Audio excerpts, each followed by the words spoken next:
பாகம் 2 அத்தியாயம் 65. குணசீலன் தன்னை அறியாமல் கை கூப்பினான். பிறகு, என் பெயர் குணசீலன், பாண்டிய தேசத்து ஒற்றர் படையை சேர்ந்த உப தளபதி. வாழ் பிடித்த 12வது வயதிலிருந்து இதுவரை பல 100 போர்கள் பார்த்துவிட்டேன். இதுவரை எந்த போரிலும் ஜெயித்ததில்லை. பாண்டிய தேசத்துக்கு போ என்று விடுதலையை பிச்சையாக போட்டார்கள். எனக்கு விடுதலையை பிச்சையாக எடுக்க விருப்பமில்லை. பிறகு சன்மானமாக வாங்கி கொள்ளத்தான் விருப்பம். எதிரே உள்ளவர்கள் விழிகள் உயர்ந்தன. உனக்கு சன்மானம் கொடுப்பார்கள் என்று எப்படி நம்புகிறாய்? சோழர்கள் நாகரிகமானவர்கள். சோழ தேசத்திற்கு உதவி செய்தால் சோழர்கள் பதிலுக்கு உதவி செய்வார்கள் என்று எனக்கு தெரியும். அப்படியா? சோழ தேசம் உன் உதவியை எதிர்பார்த்து கொண்டிருக்கிறது என்று நினைக்கிறாயா? எப்போது யாரால் எதற்கு உதவி தேவைப்படும் என்று சொல்ல முடியாது. சிறு துரும்பும் பல்குத்த உதவும். என்னாலும் உங்களுக்கு உதவி இருக்கக்கூடும். எனவே அவ்விதமான உதவிகள் ஏதேனும் செய்துவிட்டு உங்களிடமிருந்து சன்மானமாக விடுதலையை வாங்கி கொண்டு மறுபடியும் ஒற்றர் படையில் சேர்ந்து உங்களை எதிர்ப்பதுதான் என் எண்ணமே தவிர, நீங்கள் பிச்சையாக போடும் விடுதலையை வாங்கி கொண்டு என்னால் பாண்டிய தேசத்துக்கு போக முடியாது. நுழைந்தால் அங்கும் என்னை ஏற்றுக்கொள்ள மாட்டார்கள். ஓ, சரி. இந்த வளையம் உனக்கு சிரமமாக இல்லையா? சிரமமாக இல்லை, வேதனையாக இருக்கிறது. இதோ நான் எடுத்து விடுகிறேன். அவர் கை நீட்ட அவன் பளிச்சென்று அவர் கையை உறுதியாக பற்றி கொண்டான். தயவு செய்து இந்த குணசீலனுக்கு பிச்சை போடாதீர்கள், சன்மானமாக கொடுங்கள் என்றான். சோழ வீரர்கள் பளிச்சென்று வாட்களை உருவிக்கொண்டு அவருக்கு அருகே ஓடி வந்தார்கள். அவர் அவர்களை கை அமர்த்தினார். அவன் வளையத்தில் கை வைத்து அவனை கழுத்தோடு இழுத்து ஒருபுறம் தள்ளினார். வீரர்கள் கூட்டத்துக்கு நடுவே நகர்ந்து ஒவ்வொருவராய் மேல் துண்டால் அடித்து தனியே போகச் சொன்னார். 41 பேர் கொண்ட சிறிய கூட்டம் தனியே நகர்த்தப்பட்டது. அதில் அத்துணை பேருமே பாண்டிய வீரர்களாக இருந்தார்கள். அவனுடைய உயரம் உள்ளவர்களாகவே இருந்தார்கள். எனக்கு இவர்கள் போதும், மற்றவர்களை நீ அழைத்து கொண்டு தஞ்சை போய்விடலாம். மாமன்னர் உடையார் ஸ்ரீ ராஜராஜ தேவர் இவர்களுக்காக காத்து கொண்டிருக்கிறார். விரைவாக தஞ்சையை அடைவதற்கு ஏற்பாடுகள் செய் என்று உப தளபதியிடம் முதல்வனாக இருக்கிறவனிடம் பேசினார். அவன் குனிந்து அவர் வார்த்தைகளை ஏற்றுக்கொண்டான். உன் பெயர் என்ன சொன்னாய்? குணசீலன், பாண்டிய நாட்டு ஒற்றர் படையின் உப தளபதி. என் பெயர் என்னவென்று தெரியுமா? தெரியாது. தெரிந்து கொள்ள விருப்பம் உண்டா? அது உங்கள் விருப்பம். அவர் திரும்பி ஒரு வீரனை பார்க்க, அவன் உரத்த குரலில், வல்லவரையர் வந்தியத்தேவர் வாழ்க வாழ்க! சோழ குலக்கொடி குந்தவை தேவியாரின் காதல் நாயகர் வாழ்க வாழ்க! சோழ பெரும்படையின் பெருந்தனம் தளபதி வந்தியத்தேவ மகாராசா வாழ்க வாழ்க என்று கூவினான். குணசீலன் விழி உயர்த்தினான். மறுபடியும் 4 அடி முன்னேறி அவர் எதிரே நின்று கை கூப்பினான். மண்டியிட முற்படும் போது அவர் தடுத்து நிறுத்தினார். குளித்து உணவெடுத்து கொண்டீர்களா குணசீலன்? ஆயிற்று. உங்களிடம் இருப்பது இந்த ஒரே ஒரு உடைதானா? ஆமாம். யாரெங்கே? இவருக்கு 2 உடைகள் கொடு என்று கட்டளையிட உள்ளே ஓடிப்போய் ஒரு தாதி உடை கொண்டு வந்தாள். மஞ்சள் பழுப்பு நிறத்தில் 2 துணிகள் அவனுக்கு கொடுக்கப்பட்டன. இடுப்பில் ஒன்றை கட்டிக்கொண்டு பழைய துணியை அவிழ்த்து சுருட்டி வைத்து கொண்டான். இன்னொன்றை உதறி மடித்து தலையில் முண்டாசாக கட்டிக்கொண்டான். இடுப்பு கோமணம் காவிரி நீரில் நனைத்தது. மெல்ல சில்லென்று இருந்தது. மனமும் குளுமையாக இருந்தது. அவர் முன்பு நின்று மறுபடியும் வணங்கினான். அதற்குள் அவர் யாரையோ ஓலை எழுத சொல்லி கையில் வைத்திருந்தார். இந்தா, இது அடையாள ஓலை. இன்றிலிருந்து நீ என்னுடைய சேவகன். எனக்கு உதவி செய்ய உன்னை நியமித்திருக்கிறேன். இந்த சிறிய படை உன் தலைமையில் இயங்கும். நாம் இப்பொழுதே தஞ்சையை நோக்கி போகிறோம். நம்முடைய வேலை என்ன? குணசீலன் கேட்க, அது பிற்பாடு சொல்லப்படும். சோழ தேசத்தை நன்றாக அனுபவித்து பார்த்து கொண்டு வா. அவர் குதிரை ஏறி உட்கார்ந்து கொண்டார். அவனுக்கும் ஒரு குதிரை தரப்பட்டது. அந்த 41 வீரர்களுக்கும் மூங்கில் பிரம்புகளும் தரப்பட்டன. அவர்கள் அதை வாங்கி வளைத்து காற்றில் வீசி சந்தோஷமாக பயிற்சி செய்தார்கள். எதற்கு இது என்று ரகசியமாக குணசீலனிடம் கேட்டார்கள். குணசீலன் உதடு பிதுக்கினான். அங்குள்ள வீரர்களுக்கு உள்ளே இருந்து சுட சுட பானகம் வழங்கப்பட்டது. மூங்கில்களை சுவரோரம் சாத்திவிட்டு வீரர்கள் பானகம் குடித்து ஏப்பம் விட்டார்கள். அவரவர் ஊன்றுகோல்களை எடுத்துக்கொண்டு தஞ்சையை நோக்கி நகரவும் என்று ஒரு வீரன் கட்டளையிட, ஊன்றுகோலா என்று குணசீலன் திகைத்தான். பளு தூக்கும் போது ஊன்றி நடப்பதற்குத்தான் அந்த கோல்கள் கொடுக்கப்பட்டிருக்கின்றன என்று அப்போதைக்கு அங்கு எவருக்கும் தெரியாது. 2 பேராக நின்று கொண்டு வரிசையாக வர வேண்டும்.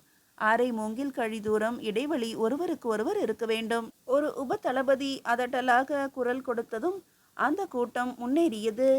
ஆங்காங்கே குதிரைகள் பராமரிக்கப்படுவதை வியப்போடு பார்த்தபடி குணசீலன் போனான். தஞ்சையை நெருங்கும் போது தொலைவே பெரும் புகை தெரிந்தது. என்ன, சமையலாகிறதா? ஒரு பாண்டிய வீரன் கேட்க சோழ வீரர்கள் சிரித்தார்கள். இல்லை, அது சுண்ணாம்பு காளவாய் என்றார்கள். எதற்காக சுண்ணாம்பு? வீடுகளுக்கு வெள்ளையடிக்க, காரையோடு சேர்க்க. இவ்வளவு புகை வருகிறதே, அத்தனை சுண்ணாம்பு தேவைப்படுமா? தெரியவில்லை. ஒருவேளை கோயில் கட்டும் பணி ஆரம்பித்து விட்டதோ என்னவோ, அதற்காக கூட இருக்கலாம் என்று ஒரு உப தளபதி பதில் சொன்னான்.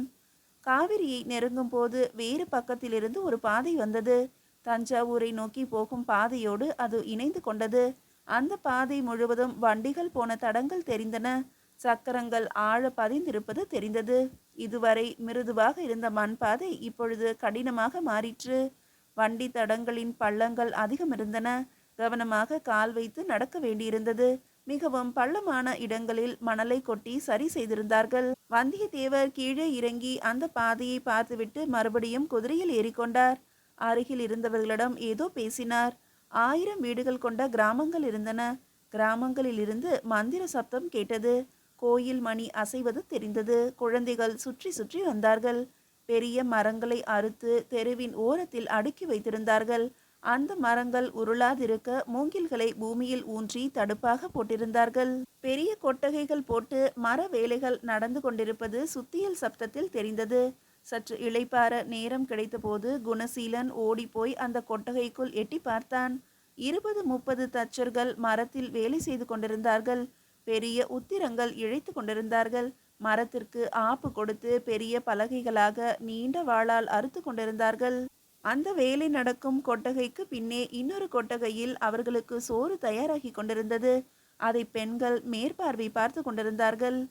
எதற்காக இந்த வேலை, எதற்காக இந்த உத்திரங்கள் என்று குணசீலன் கேட்டான்.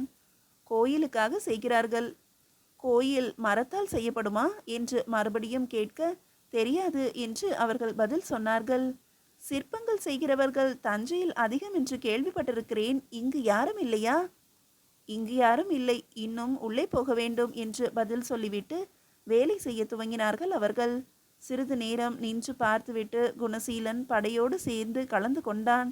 அவன் வந்து கலந்து கொள்வதை வந்தியத்தேவர் பார்த்து மெல்லச் சிரித்தார். மறுபடியும் தஞ்சை நோக்கி குதிரையை செலுத்தினார். மீதியை அடுத்த அத்தியாயத்தில் காணலாம். அத்தியாயம் 66. சிறிது நேர இளைப்பாறலுக்கு பிறகு அந்த படை தஞ்சையை நோக்கி ஓடத் துவங்கியது. தஞ்சைக்குள் யாரும் சோம்பி திரிவதே இல்லை. எல்லோருக்கும் வேலை இருந்தது. பெண்கள், குழந்தைகள் உட்பட எல்லோருக்கும் ஏதோ ஒரு வேலை இருந்து கொண்டே இருந்தது. வயல் வேலை மட்டுமே தான் மதுரையில் பிரதானமாக இருக்கும். மற்ற வேலைகள் நிதானமாகத்தான் ஆகும். ஆனால் இங்கோ பேசக்கூட நேரம் இல்லாதவர்கள் போல எல்லோரும் மும்முரமாக இருக்கிறார்கள். இது ஆச்சரியமாக இருக்கிறது. யாரும் அடக்கப்பட்டதாக தெரியவில்லை. கையில் சவுக்கு வைத்துக்கொண்டு எவரும் தெரியவில்லை. ஆனாலும் வேலை வேகமாக நகர்ந்து கொண்டிருக்கிறது. சிற்பிகளை பார்ப்பதற்கு இன்னும் உள்ளே போக வேண்டுமாம். இதுவரை சிற்பிகளை பார்த்ததே இல்லை. ஒரு சிற்பம் எப்படி செதுக்கப்படுகிறது என்று கவனித்ததே இல்லை. பார்க்க வேண்டும் என்று குணசீலனுக்கு ஆசையாக இருந்தது. சுண்ணாம்பு காளவாய்க்கு அருகே நடந்து வந்துவிட்டது நெடியிலிருந்து தெரிந்தது. புகை பெரிய கூண்டினால் மேலே தள்ளப்பட்டாலும் காற்றின் அழுத்தத்தால் சகல பக்கமும் பறந்து மூக்கை அரித்தது. பல முறை குணசீலன் தும்மினான். அந்த காளவாயிலும் பல 100 ஆட்கள் வேலை செய்தார்கள். ஒரே கூச்சலும் குழப்பமுமாக இருந்தது. அங்கேயும் அவர்களுக்கு உணவு தயாராகி கொண்டிருந்தது. சாந்து கலவையை தாண்டி உள்ளே போக பெரிய அகழி, அகழிக்கு மறுபக்கம் குணசீலனை சேர்ந்தவர்கள் நிற்க வைக்கப்பட்டார்கள். உள்ளே நகரம் தெரிந்தது. காரையால் செய்யப்பட்ட உயர்ந்த கட்டடங்கள் தெரிந்தன. மரப்பாலம் இறக்கப்பட்டது. அவர்கள் ஒவ்வொருவரும் உற்று பார்த்து உள்ளே அனுப்பப்பட்டார்கள். குணசீலன் தாண்டும் போது அவனை ஒருவர் தடுத்து நிறுத்தி, யார் நீ என்றார். பாண்டிய தேச உப தளபதி, ஒற்றர் படையில் இருந்திருக்கிறேன் என்று வழக்கம் போல சொன்னான். நான் யார் தெரியுமா என்று பதிலுக்கு அந்த ஆள் கேட்க, தெரியும், நீங்கள் பிரம்மராயரின் ஆள். பிரம்மராயரின் ஒற்றர் படையை சேர்ந்தவர். உங்களுக்கு பெயர் வைணவதாசன். நீ எங்கு பிடிபட்டாய் குணசீலா? வைணவதாசன் சாதாரணமாக கேட்டார். அந்த மனிதருக்கு 45 வயது இருக்கும். மெல்ல மீசை நரைத்து போயிருந்தது. இளம் தொந்தி இருந்தது. ஆனால் கண்கள் கூர்மையாக இருந்தன. பரபரப்பாக நாலா பக்கமும் அலைந்தன. ஆளை எடை போடுவதே வாழ்க்கை என்பது போல அவர் உற்று பார்த்து கொண்டே பேச்சு கொடுத்து கொண்டிருந்தார். சட்டென்று பேச்சின் திசை மாற்றி அப்பொழுது ஏற்படும் பாவங்களை வேகமாக குறித்து கொண்டிருந்தார். ஒற்றர் படையை சேர்ந்தவர் என்பதை அவரிடம் சிறிது நேரம் பேசினாலும் கண்டுபிடித்து விடலாம். என்னை காஞ்சியில் கைது செய்தார்கள். நான் காஞ்சியில் இருக்கிறேன் என்பதை மதுரை படையெடுப்பில் தெரிந்து கொண்டார்கள்.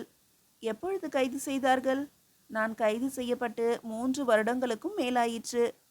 3 வருடமும் சோழ தேசத்திலேயே இருந்தாயா? ஆமாம். திருவொற்றியூரில் குடி வைத்திருக்கிறார்கள். ஆனால் இப்பொழுதுதான் தஞ்சையை நோக்கி வரவழைத்திருக்கிறார்கள். நல்லது குணசீலா. மதுரைக்கு போக சொல்லியிருப்பார்களே? ஆமாம். நான் போக விரும்பவில்லை. ஏன்? மதுரையில் ஒன்றுமில்லை. எல்லாமும் கலைந்து போக அங்கே இருப்பதும் ஒன்றுதான், இங்கே இருப்பதும் ஒன்றுதான். சோழர் ஆட்சி அங்கு நடக்கிறதால் நான் இங்கேயே இருக்க விருப்பப்படுகிறேன். இங்கே ஒரு முக்கியமான வேலையை மன்னர் துவங்கி இருக்கிறார் என்பது தெரியுமோ? ஆமாம், கோயில் கட்டுகிறார் என்று சொல்கிறார்கள். அந்த கோயில் வேலையில் கலந்து கொள்ள விரும்புகிறாயா குணசீலா? எந்த வேலையாக இருந்தாலும் கலந்து கொள்ள விரும்புகிறேன். வந்தியத்தேவருடைய ஆளாக உன்னை யார் சேர்த்தது? அவரே என்னை பார்த்து அருகே அழைத்து என் பெயர் கேட்டு சேர்த்து கொண்டார். நல்லது. நீ மதுரையின் ஒற்றர் படையை சேர்ந்தவன். மிக திறமைசாலி. உன்னை மற்ற வீரர்களை நடத்துவதைப் போல இங்குள்ள சோழ வீரர்கள் நடத்த மாட்டார்கள். நடத்தக்கூடாது என்பதற்காக இப்பொழுது ஒரு கேயூரம் அணிவிக்கிறோம். இரும்பினால் ஆன இந்த கேயூரத்தை, அதாவது தோல் வளையத்தை உன் கையில் அணிந்து கொள்ளலாம். உன் புஜத்திலே இந்த கேயூரம் இருக்கும் பொழுது உனக்கு அதிகாரிகள் அல்லாது வேறு எவராலும் தண்டனை தரப்பட மாட்டாது. எங்கே கோயில் கட்டுகிறார்களோ அந்த இடத்துக்கு அருகே உனக்கு குடியிருப்பு தரப்படும். இப்பொழுது குடியிருப்புக்கு மேலே தென்னை ஓலை வேய்ந்ததாக இருக்கும். மண் சுவர் நிரம்பியதாக இருக்கும். அதற்கு அருகிலேயே காரை சுவர் எழுப்பப்பட்டு அதில் உங்களை குடி வைக்கப் போகிறார்கள். அந்த பணியும் விரைவாக துவங்கிவிட்டது. இது சிவன் வேலை. அப்படி உன்னை ஈடுபடுத்திக் கொள்ள வேண்டும் என்று சோழ அதிகாரிகளும் மன்னர்களும் எதிர்பார்க்கிறார்கள். வந்தியத்தேவர் உன்னால் அவ்விதம் தன்னை ஈடுபடுத்தி கொள்ள முடியும் என்பதை உன் முகம் பார்த்துவிட்டு உன்னை தன் படையில் சேர்த்து கொண்டிருக்கிறார். அந்த அதிகாரி அவனையே பார்த்து கொண்டு அவன் தோளில் கை வைத்து மெல்ல கோட்டைக்குள் நடத்தி சென்றார். ஒரு வகையில் நீ பாக்கியசாலி. இங்குள்ள அதிகாரிகளிலேயே மிகவும் கருணை வாய்ந்தவர், இதமானவர், இனிமையானவர். மக்களுடைய பிரச்சனையை மிக எளிதிலே புரிந்து கொள்ள கூடியவரான வந்தியத்தேவரிடம் வேலையில் சேர்ந்திருக்கிறாய். இங்கு இவரிடம் வேலை செய்ய முடியாவிட்டால் இந்த சோழ நாட்டில் வேறு எங்கேயும் உன்னால் ஒரு நாள் கூட வேலை செய்ய முடியாது என்பதை புரிந்து கொள். வந்தியத்தேவரை விட மிக குளுமையானவர் குந்தவை பிராட்டியார். இந்த 2 பேரிடமும் நேரடி தொடர்பு உனக்கு ஏற்பட்டுவிட்டால் மிக உன்னதமான இடத்துக்கு உன்னை கொண்டு போய்விடுவார்கள். பாண்டிய தேசத்தையே மறந்து போய் சோழ தேசத்திலேயே கலந்து கரைந்து போய் விடுவாய் என்பது திண்ணம். சோழ தேசம் 2 கைகளையும் விரித்து ஒரு மிகச்சிறந்த வீரனை, பண்பாளனை, ஒரு தமிழ் மகனை வரவேற்கிறது. வா குணசீலா, சோழ தேசத்திற்கு வா என்று கை விரித்து அவன் புஜங்கள் பற்றி அவனை இழுத்து தன்னோடு அணைத்து கொண்டார். குணசீலனும் அணைத்து கொண்டான். உள்ளுக்குள்ளே படபடக்கும் பாண்டிய தேசத்தின் மீன் கொடியும், பாண்டிய தேசத்தின் அரியாசனமும், மணி கிரீடமும், உடைவாளும், மதுரை கோயிலும், மீனாட்சி அம்மன் சந்நிதியும், வைகையாரும், அந்த கருப்பு நிற மக்களும், மலைகளும், காடுகளும் தோன்றின. என் மண்ணை, என் தேசத்தை நான் எப்படி மறக்க முடியும்? நான் இங்கு இருப்பதே என்னை பலப்படுத்திக் கொள்வதற்குத்தான். எனக்கு இங்கே பயிற்சி இருக்கிறது. இந்த பயிற்சியை முடித்துக்கொண்டு நான் பாண்டிய தேசம் போவேன். அங்குள்ள இளைஞர்களுக்கு சோழ தேசத்தின் நாகரிகம் பற்றி சொல்லித் தருவேன். சோழ தேசத்தின் போர்க்கலை பற்றி பாடம் புகட்டுவேன்.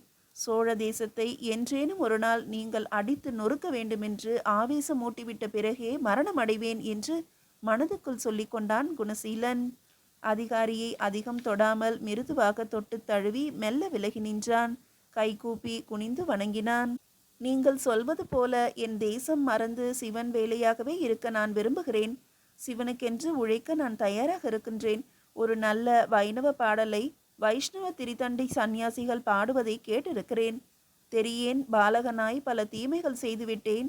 பெரியேன் ஆயின பின் பிறர்க்கே உழைத்து ஏழையானேன். கரிசேர் பூம்பொழில் சூழ் கான மாமலை வேங்கடவா, அரியே வந்தடைந்தேன் அடியேனை ஆட்கொண்டருளே.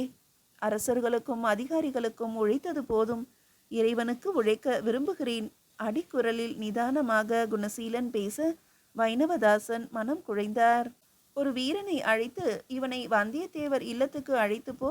அங்கு அவரிடம் பேசிய பிறகு இவன் தன் இருப்பிடத்துக்கு போகட்டும். 2, 3 நாட்கள் வேலை ஒன்றுமில்லை. சும்மா தஞ்சையே சுற்றி கொண்டிரு. உணவுக்கும் மற்ற விஷயங்களுக்கும் வந்தியத்தேவரே காசு கொடுப்பார். எங்கு வேண்டுமானாலும் சுதந்திரமாக போகலாம். எவரிடம் வேண்டுமானாலும் பேசலாம். ஆனால் பண்போடும் அன்போடும் பேசுவது உனக்கு நல்லது.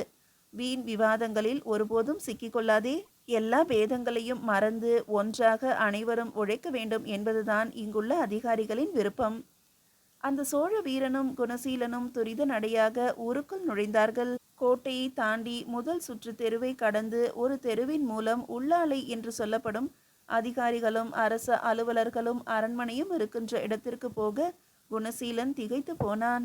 இவ்வளவு நெருக்கமாக மாட மாளிகைகள் கட்டப்பட்டதை அவன் பார்த்ததே இல்லை.